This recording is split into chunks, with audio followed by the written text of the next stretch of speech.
Hello दोस्तों, आज हम बात करते हैं मीना कुमारी की। मीना कुमारी का जन्म 1932 में एक बहुत ही गरीब परिवार में हुआ था, जिसकी वजह से उन्हें बचपन में ही फिल्मों में काम करना पड़ा। फिल्म इंडस्ट्री ने मीना कुमारी को ट्रेजेडी क्वीन का नाम दिया। मीना कुमारी के पिता का नाम अली बख्श और माता का नाम इकबाल बानो था। मीना कुमारी के माता पिता दोनों ही कलाकार थे। पिता अली बख्श थिएटर में काम करते थे और माता इकबाल बानो स्टेज पर डांस करती थी। 7 साल की उम्र में फिल्म इंडस्ट्री ने महजबी बानो का नाम रख दिया बेबी मीना।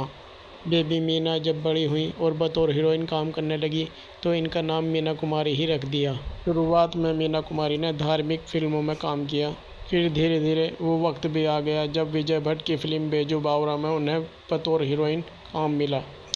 ये फिल्म सुपरहिट रही और इसमें मीना कुमारी के काम को बहुत सराहा गया। 1953 में मीना कुमारी को बेस्ट एक्ट्रेस के अवार्ड से नवाजा गया।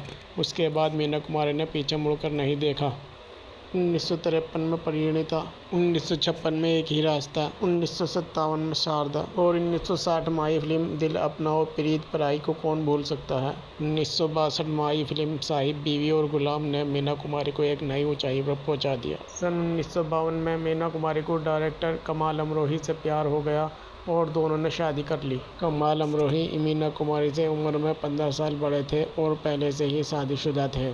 शादी के बाद फिल्म दायरा बनाई गई, जिसकी बुनियाद मीना कुमारी और कमाल अमरोही की ज़िंदगी थी। सन 1956 तक आते आते दोनों के बीच कड़वाहट बढ़ने लगी और दोनों अलग हो गए। सन 1956 में फिल्म पाकीज़ा शुरू हुई, लेकिन दोनों के बीच दूरियां बढ़ने की वजह से इसे रोकना पड़ा। बाद में सुनील दत्त और नरगिस दत्त के समझाने पर इसे दोबारा शुरू किया गया और फिल्म 16 साल में जाकर तैयार हुई। कमाल अमरोही साहब से अलग होने के बाद मीना कुमारी जी शराब की लत में डूब गई और वो इतनी ज़्यादा शराब पीने लगी कि लोग कहने लगे जो किरदार वो साहिब बीवी और गुलाम में निभा रही थी, वही किरदार वो अपनी असल ज़िंदगी में जी रही हैं। इस बीच ये बात भी सामने आई कि मीना कुमारी जी के प्रेम संबंध उस जमाने के नए एक्टर धर्मेंद्र से थे, जो आगे चलकर एक सुपरस्टार बने। मीना कुमारी जी की दोस्ती गुलजार साहब से भी बहुत अच्छी थी। मीना कुमारी जी ने मरने से पहले अपनी सारी शायरी गुलजार साहब को दे दी थी। गुलजार साहब ने बाद में इस शायरी को एक किताब की शक्ल देकर लॉन्च कर दिया था। अकेलेपन ने धीरे धीरे मीना कुमारी जी को इस कदर घेर लिया कि वह असल ज़िंदगी में भी ट्रेजिडी क्वीन बन गई। प्यार उनके दिल को तोड़ रहा था और शराब उनके शरीर को तोड़ रही थी। कमाल अमरोही ने जब मीना जी को तलाक दिया था, तब इस संजीदा अभिनेत्री ने कहा था कि तलाक तो दे रहे हो मुझे नजरे कहर के साथ, जवानी भी मेरी लौटा दो मेहर के साथ। 1971 में आई फिल्म मेरे अपने, जिसे गुलजार साहब ने ही बनाया था। मीना कुमारी जी ने बीमारी की हालत में ही इस फिल्म में अलग किरदार निभाया था। 1972 तक मीना कुमारी जी की तबीयत इस कदर बिगड़ गई कि उनके बचने की उम्मीद बिल्कुल ख़त्म हो गई।